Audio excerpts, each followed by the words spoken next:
Well, we have some good news. The Cummins is in the Land Cruiser, but we have some issues. Today we're going to be tying together a lot of loose ends on the 80 series that we're swapping this Cummins into, so let's take a look at what we're going to be doing. I've lightly cleaned the engine bay, at least as much as I care to do so right now, and we're going to go ahead and pressure wash this whole thing once the swap is done. But we're going to be doing the steering brace drop bracket today. So this is your steering brace and it's connected to your steering box area, and we don't have enough room for the oil pan right around here to sit in the frame. So we need to actually cut this and then bend it down and use these pieces of steel. This is a gusset, and then this is the piece that will be welded into the frame and then welded to this brace here. So we need to make sure that we have enough room. We're gonna cut this with our Sawzall, take a flap disc to all of our mounting surfaces, get a clean contact for our welder, and then weld it in. First thing I wanna do is mark with a paint pen where I need to cut, and then take the Sawzall and cut out this portion that's close to the frame. We cut all the way through that side and only about 3/4 of the way through this side so we can bend it down. Then we need to cut another 3/8 inch off of the passenger side so that we have enough room for it to accept the new piece. Now we can bend the steering brace down and use a paint pen to mark where we want to locate it. Then we use a flap disc to grind off the paint for a good welding contact. We've marked with a paint pen where we want the gusset to be on the back side, and then we tack in a few welds to hold it in place. Trying to get a good weld on this in the truck would be difficult because of the overhead mounting position. I figured it would be much better to have it outside of the truck so I could get a good weld, a good burn in there, and then it would be sturdy, since this area will have a good amount of force acted upon it by the steering box. Now we can finish welding it onto the frame and locating it on the steering brace. I'm pretty happy with the amount of penetration I was able to get, and this should be just as sturdy as the last one I did. We also filled the weld on the driver's side to ensure its stability. This back area was a little difficult to get the welder up there, but I'm sure it'll hold. And we'll go ahead and give it some paint so it doesn't rust. All right, well, I'm pretty happy with the way this turned out. We got it all welded in, we painted it up, and that's gonna work for a steering support brace and allow the Cummins oil pan to clearance. Now we're gonna move on to our steering box spacer. It's about a 1/2 inch spacer that relocates your steering box away from the frame so it has enough room to clear the timing case on the Cummins. You'll see what I mean when we have the engine installed. So before I even got the spacer installed, I'm having flashbacks to a really frustrating issue I had in the last Cummins swap, and that was that this U-joint for the steering box contacting the strut tower bracket that comes off the frame, and I ended up having to grind down quite a bit off of this ledge here, off of this perch for the spring. So before I install the spacer, I'm going to go ahead and just take the shaft off from this U-joint right here and begin grinding away. I'm gonna mark with a paint pen where I need to grind so this U-joint can clear, because this is gonna go back and forth like this. It's hard to see, but there's not a whole lot of space for this U-joint to profile this way. So we're gonna break out the angle grinder and take off a section like this. It's not ideal, but we need the steering box to be spaced so that we can fit our timing case. That's crucial. So in doing all of this, I also realized that my bushing for the steering box is broken. It's hard to see, but there's a rubber bushing up in here on the steering shaft, and there's 2 bolts on the inside.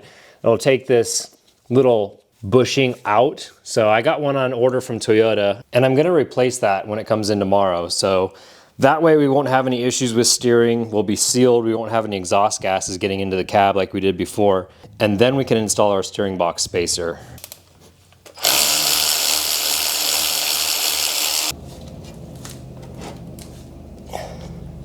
All right, so here's the steering box. It is out. Obviously, it's connected to the tie rod and the steering stabilizer, but the area you'll use that spacer is right up here, and it's gonna space it out. So that's absolutely necessary in order to do this swap. Otherwise, you won't be able to get your engine in. Let's see if I can get the camera to focus. Yeah, so it'll just be wedged up in there, and then obviously use the longer bolts that come with the kit. But for right now, we need to remove this steering shaft from the inside. There is a U-joint on the inside. So here's the steering shaft from the inside. There's 2 similar nuts on the back side here. I'm not gonna be able to get in there with the camera, but those need to be taken off, and then this bottom section will drop. And this just comes out as one piece, this intermediate part of the steering shaft. So there's just one bolt holding a clamp, and then it'll come off pretty easily. So it's hard to get up in here with one hand holding the carpet back, but there's a bushing right there with two 10 mils, so we'll go ahead and take that out. Here's that piece that I just removed, and it is absolutely shot. There is no rubber left, and that's gonna create issues with the steering shaft having excessive play and then obviously not sealing into the cab. So we got a new one on its way from Toyota. It'll be here tomorrow, and then we can install the rest of that. But now we need to get to grinding this part of the strut tower down. So I ended up having to drill out a few holes and then take the angle grinder to the rest and then bend one flat back and cut. Being really careful because we have brake lines right here and right here, so you got to be careful. I don't like having to do this, but last time the U-joint was contacting that strut tower, so I didn't really know what to do other than clearance it. Thomas had reached out and said that I shouldn't have to do this, but I don't know what the solution is. Maybe it was because of this bushing being bad, but we're just gonna have that opened up so we don't have to worry about it when it's in the truck, because it is not fun to get down there and you'd have to use some sort of a Dremel or something. Now we're ready to fully install our spacer with our steering box, our shaft, and then use that new part from Toyota, which will come tomorrow. So then we can continue with the install. Here's the new steering bushing, and for reference, there's quite a bit more rubber than the old worn out one. These are readily available and they cost around $30. So we can slip it around the shaft and then fasten the two 10mm bolts holding it to the firewall. This allowed us to get our steering box spacer sandwiched in between the box and the frame. All right, so we're in the back of the Land Cruiser here. We've got 3 screws holding in this fuel pump assembly. So we'll go ahead and take those off. Now we have a bunch of 8mm fasteners that'll hold the fuel door into the fuel tank and some connectors. So we'll disconnect those.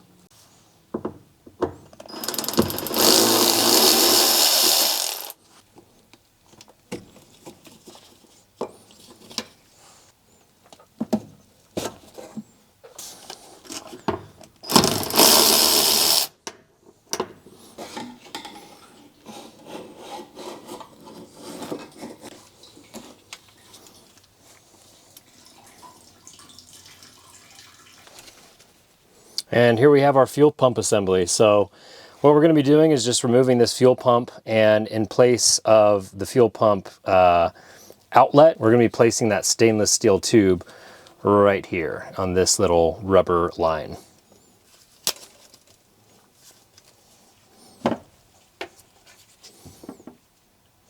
We've got the fuel pump off, so now we can go ahead and put our stainless steel tube on. Make sure that you're in a properly ventilated area when you're doing this so that you don't get any fuel vapors all up in your system. We also went ahead and just bent these little tabs that hold the fuel pump assembly in so that they don't contact the straw and make any noise. I don't know if that would be an issue at all, but it's all ready to install now.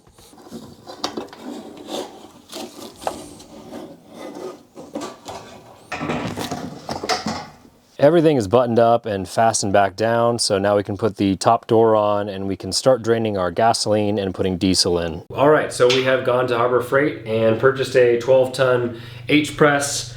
We needed this to install our pilot bearing into our flywheel. This is a 13-inch flywheel. We have a 12¼ clutch. We probably should have gone with a 13-inch clutch as well as the flywheel. These are drilled for 12¼ and 13-inch by Luke. This will be fine. We're only going to be running 35s, maybe 37s. If we're having an issue with the clutch grabbing, we'll go ahead and go with a 13-inch, but not too worried about it. Anyways, we needed our H-press to push in this pilot bearing. This is now ready to install on the engine. We've also installed our steering box spacer, and we cut this section out of our spring tower. What I'm going to do is when I take the springs out for a lift, I'm going to weld a plate back in the back side so there's still enough room but that support isn't compromised. Steering shaft is back in and we have our bushing and we're pretty much ready to install the engine now. So what we need to do is get our engine off of the stand and we need to put it down lightly on some 2x4s, and that's going to allow us to install our flywheel, our adapter plate, and our clutch so that we can have it on the engine as we're lifting it in, putting the motor mounts on, and not have to worry about, you know, getting under the truck and trying to install it that way. So next thing we're going to do is lift that off, put it onto the engine stand on wooden blocks, and start installing the clutch and flywheel. All right, so we are pretty much ready to put the engine in, the 80 series. Some things that we did before we got ready to put this in is we installed our dipstick tube. We installed the starter, because this is just not fun to do when it's in the truck. But then it's a interesting balance of rigging your hoist, making sure that the angles are correct. We're going to remove these valve covers so that there's room for the heater hose area, and put our motor mounts just loosely in, and we're going to finagle it using the load leveler and probably some ratchet straps. So here we go.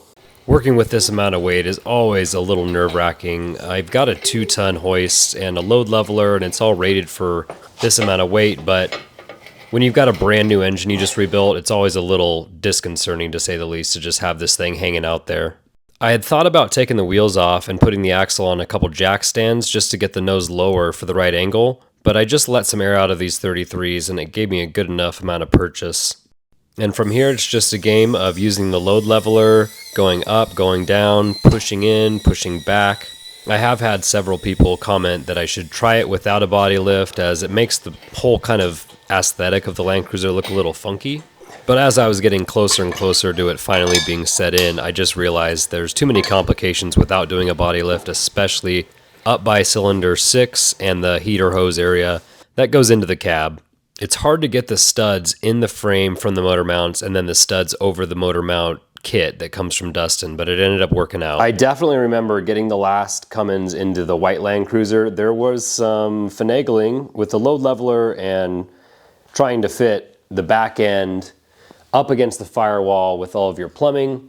So as you can see here, we have very little room in between this heater hose area where our coolant goes into the cab for our heat inside, and the valve cover. Like I was saying, I'm glad that I got all the starter and the adapter plate installed beforehand, because trying to get down there is not fun. This is the reason why you need that steering box spacer. As you can see, we have about 3/8 of an inch clearance in between the vacuum pump and or timing case and the steering box. We've got our power steering hose connected, and that will thread into our steering box. We're going to start getting all of our fuel lines connected to the injection pump, injectors, etc., waiting on an intake to come into the mail. This is the OEM oil pressure sensor from the 80 series Land Cruiser, and that will work with our harness. Here is the custom motor mount from Dustin, and everything is in.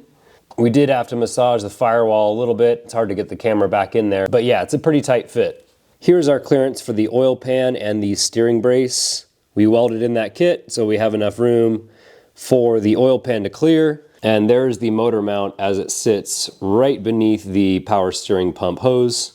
But this is where our issues are going to arise. So we have enough clearance on this side to get the bell housing for the transmission in. Of course, we have to rebuild that first. But on this side, we are resting or pressing up against the firewall on the driver's side. So this area is either going to need to be clearanced, or we're gonna have to get a body lift. That having been said, I am pretty happy with the amount of clearance we have up top. We're gonna try and maintain our rear heater. We may take that out. We have enough room to take it out if we need. It would eliminate one more failure point.